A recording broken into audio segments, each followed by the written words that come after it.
Bueno, ahí está el mensaje del Papa. Yo no sé si porque el Papa es argentino, porque habla en castellano o porque es un Papa que pareciera interpretar la cuerda del sentido común, que a lo mejor no lo teníamos con nosotros papas, porque no sé si porque no nos sentíamos tan cercanos o propios. Bueno, a usted le pasa lo mismo, no puede decir lo contrario, padre. ¿Cómo le va? Un gusto estar con usted. ¿Todo bien? Sí, muy bien. ¿Sorprende la carta del Papa No. o va en línea con su coherencia en el pensamiento? A mí me parece que los mensajes del Papa hay que de algún modo sacarlo del contexto argentino, porque si no todo pasa por... Se politiza mucho. Y pasa por el pupo argentino, ¿cierto? Eso sería cada vez más grande, por otra parte. Eso sería como la primera cosa, ¿no? Cuando el Papa habla de la dimensión social, tiene como trasfondo, como marco, la doctrina social de la Iglesia que nació con León XIII a final del siglo XIX. Ahora, disculpe que lo interrumpa. Si le manda al sacerdote de San Cayetano esa carta, en Argentina no hay que ser muy inteligente para inferir que está hablando de la Argentina, no sobre la desocupación en Bangladesh. No, por supuesto. Lo que le quiero decir es que cuando el Papa habla de la falta de trabajo, obviamente que aquí hace referencia a la Argentina. Monseñor Arancedo es el presidente de la Conferencia Episcopal Argentina. Si bien le manda esta carta con motivo de San Cayetano, él le manda un mensaje también a todo el pueblo argentino, ¿cierto? Sí, animándolo. Pero el marco en el cual el Papa siempre habla del trabajo, acá y en cualquier parte del mundo, es teniendo siempre como fondo la doctrina social de la Iglesia. La doctrina social de la Iglesia pone como primer concepto a tener en cuenta que el ser humano es el sujeto de todo trabajo, ¿cierto? Y no solamente un eslabón de una cadena productiva. Esto me parece que es muy interesante porque muchas veces cuando hablamos del trabajo, pareciera que siempre lo manejamos desde una cuestión estadística, y las dos panelistas decían que lo que significa sufrir el trabajo en carne propia y el dolor que eso significa. Porque toca no tenerlos, el padecimiento de no tenerlos. El padecimiento de la falta de trabajo. Toca el corazón mismo a la persona y también del padre, de la madre, del encargado de la familia, ¿no? Entonces, el hombre es el sujeto del trabajo. Creo que sería una mala interpretación leer el mensaje del Papa como simplemente un cuestionamiento a la economía del país o simplemente, digamos, como una referencia al gobierno actual o simplemente como una cuestión estadística. El Papa siente el dolor de la gente como un pastor.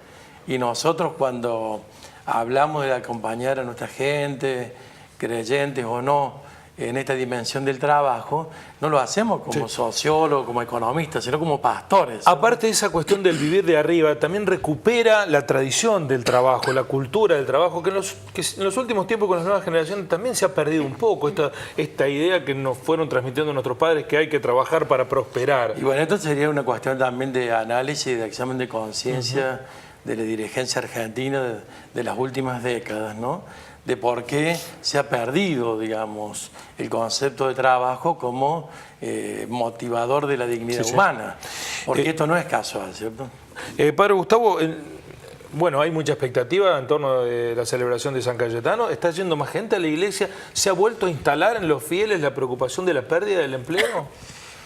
San Cayetano, buenas tardes. San Cayetano ocupa en la vida de la sociedad de Río Cuarto y de la región un lugar muy importante. Todos los meses peregrina el día 7 la gente a la parroquia, hay celebraciones durante todo el día. Particularmente soy testigo de que este año ya desde el primer día de la novena ha habido mucha peregrinación, ¿no? ¿Cuándo empezó la novena? De fieles. El viernes pasado. El viernes pasado. Sí. ¿Están yendo más fieles? Está concurriendo más. Tenemos 3 celebraciones por día, ¿no? Y ha habido, en estos últimos años, he notado que ha ido creciendo, ¿no? La cantidad de gente. Si me permitís, Guillermo, a mí me gustaría decir algo que primero le doy gracias a Dios de ser el sacerdote, el párroco de San Cayetano, porque mi historia de alguna manera me permite poder sentir desde las entrañas, desde las fibras, desde el corazón de la gente que peregrina a San Cayetano, qué es lo que siente, porque yo soy hijo de padres trabajadores, ¿no? Mi papá y mi mamá, primero y segundo grado, en aquel tiempo que era primero inferior y superior.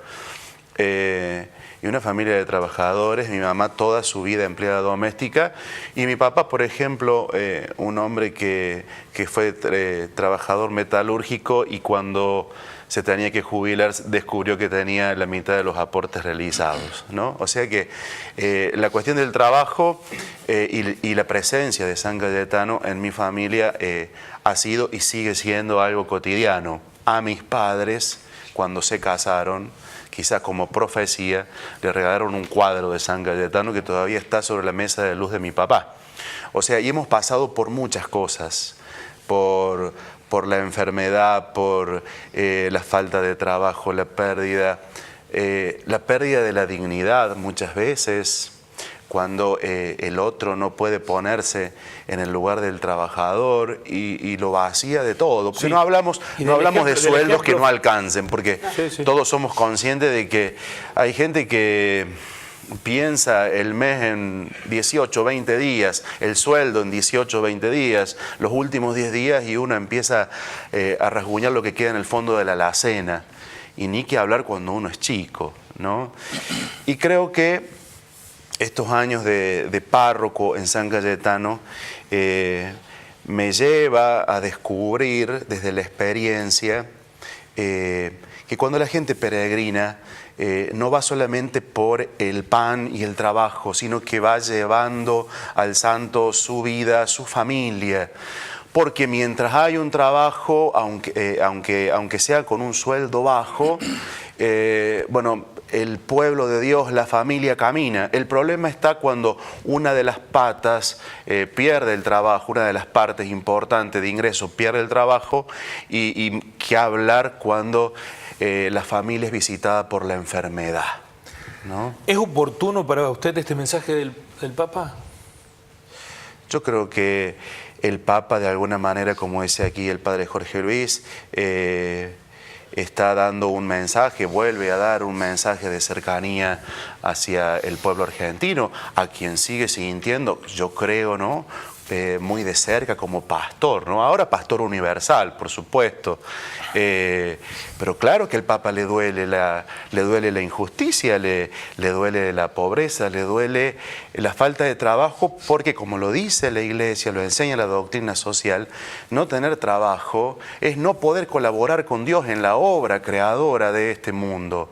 Es decirle a un papá, a una mamá, que no puede colaborar para construir un mejor futuro para sus hijos. Estamos hablando de la dignidad humana.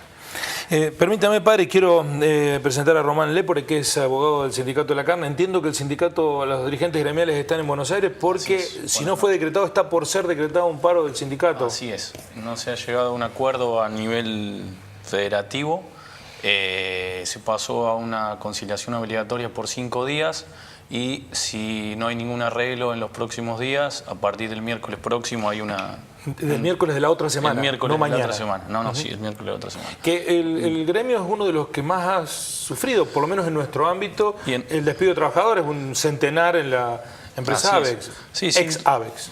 Es Avex, exactamente, es BRF hoy en día. Sin duda, como todos los rubros hoy en día, han sido afectados por determinadas medidas políticas, económicas que afectaron sin duda la producción, y eso se traduce en menos producción, menos trabajo y como consecuencia de eso desempleo. Desempleo que en el sindicato, digamos, en el rubro de la industria de la carne venía ya perdiendo trabajadores desde hace mucho tiempo. Es un rubro que es muy dinámico, tanto en carnes blancas como en carnes rojas, y las políticas económicas de los últimos años fueron paulatinamente haciendo un desgaste en las empresas, y eso se tradujo en desempleo. Puntualmente hoy en día el famoso tarifazo ha generado un efecto explosivo sobre las empresas que están pagando un 300% más de gas y de luz, y no solo eso, sino que también tiene un límite en el consumo de gas, con lo cual eso le genera menos producción y se traduce el que paga el plato roto en última instancia es el trabajador que se queda sin trabajo. ¿Tiene mucho desempleo a nivel nacional el sindicato? A nivel nacional se han dado muchos desempleos, muchos despidos en diferentes, en el rubro carne es un rubro muy amplio, está la rama equina, la rama de carnes blancas y la rama de carnes rojas.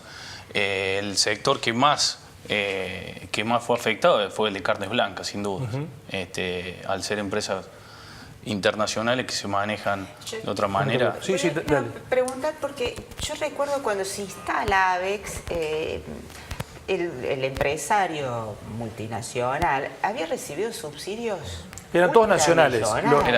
Eran todos nacionales. Claro, entonces, que habían sido subsidiados, pero era un, digamos, un holding de empresarios que pusieron plata, pero todos del país. Todo claro, el país, que uno después se pregunta, después de haber sido subsidiados tan generosamente en ese momento, como que no hacen el colchón para prevenir después. No, lo que pasa la vendieron a la empresa. Puntualmente, la acomodaron. Hoy se vendió la empresa a un grupo BRF, que es un holding de empresas de diferentes rubros. Hoy puntualmente lo que pasa... Son capitales brasileños. Son capitales brasileños, exactamente. Y manejan políticas de otro país totalmente distintas a las nuestras. Puntualmente lo que pasó, que fue de público conocimiento con los despidos, fue a raíz de, repito, una política económica y decisiones políticas incorrectas, que en este caso puntual no se permitía importar huevos y afectó directamente a la empresa en su producción. Por una cuestión sanitaria. Hace 6 meses atrás había anunciado la empresa una inversión. Habían anunciado una inversión millonaria para Córdoba y exactamente. Particularmente para la planta de Río Cuarto y una ampliación de la cantidad de trabajadores. Sí. En 6 meses cambiaron la política y echaron todo un turno. No, los despidos fueron paulatinos. Ajá. No fue un despido masivo como por ahí se dijo. Fueron despidos paulatinos como consecuencia de esta, la falta no se permitía importar huevos y esa inversión millonaria venía a través de la producción, con lo cual si no se produce, la gente se queda sin trabajo. Bueno, abro el juego, pregunto. ¿Se corrigió eso de los huevos, de no poder importar huevos? Hasta lo que yo sé no. Hasta lo que yo sé no. ¿Y por qué? Desde el desconocimiento, o sea, ¿por qué no producimos los huevos nosotros para que la empresa pueda tener...? Por cuestiones económicas, hay otras empresas que quizás pueden proveerle esta materia prima a esta industria, pero los costos no son los mismos de lo que sale traerlos de afuera, ¿me explico? Entonces... ahí... Ahora, sale más barato traerlos de afuera que producirlos nosotros. ¿El costo laboral en ese sentido tiene alguna incidencia, que nuestros trabajadores cobran mucho más de lo que cobran otros? No te entiendo la pregunta. ¿Por qué cuesta más producirlos aquí que traerlos de afuera? Y eso ya es una cuestión que por ahí desde la parte gremial desconozco, sinceramente. No lo conozco, pues nosotros estamos trabajando sin duda. ¿Está importando pollos en este momento? Lo desconozco. Sí, es raro porque se han abierto las importaciones para muchas cosas, claro, y no para permitir generar producción. Esta provisión de importar es a causa de un problema sanitario que se alega sin que Brasil aparentemente da todas las garantías de que el problema sanitario está solucionado, pero bueno, por eso recalco. Son cuestiones políticas y decisiones políticas que afectan sin duda y que se traducen en la gente. Y cuando se extranjeriza el capital, pasa esto, digamos, no hay ningún compromiso. No, sin duda. ¿Cuál es la situación hoy de los trabajadores esos? ¿Cuántos perdieron su trabajo? ¿Cuál es la situación? El número de trabajadores, que fue paulatino, te repito, eran un gran número de gente terciarizada de ADECO, que es una consultora. La situación de los trabajadores, la gran mayoría se logró reubicar y desde la parte gremial se luchó en forma incansable para que se suspendan los despidos masivos, que de hecho se llegó a un acuerdo en el Ministerio de Trabajo. Hay una tregua, ¿por cuánto tiempo? Por 3 meses, con la posibilidad de renovarse. Ya va como 1 mes y medio de eso. Sí, no llega al mes todavía. Y hasta ahora la empresa viene cumpliendo y hemos logrado que desde tanto de la parte legal como de la parte gremial de la entidad se suspendan los despidos masivos, que era lo que más causa clamor en la sociedad Bueno, pasa que no hubo despidos. Sí, Sí, los despidos estuvieron. ¿Cuánta gente se quedó? Me parece que es la pregunta de Marco. ¿Cuánta gente se quedó sin trabajo? Paulatinamente, desde el comienzo del año hasta junio, podemos decir los primeros 6 meses fueron alrededor de 90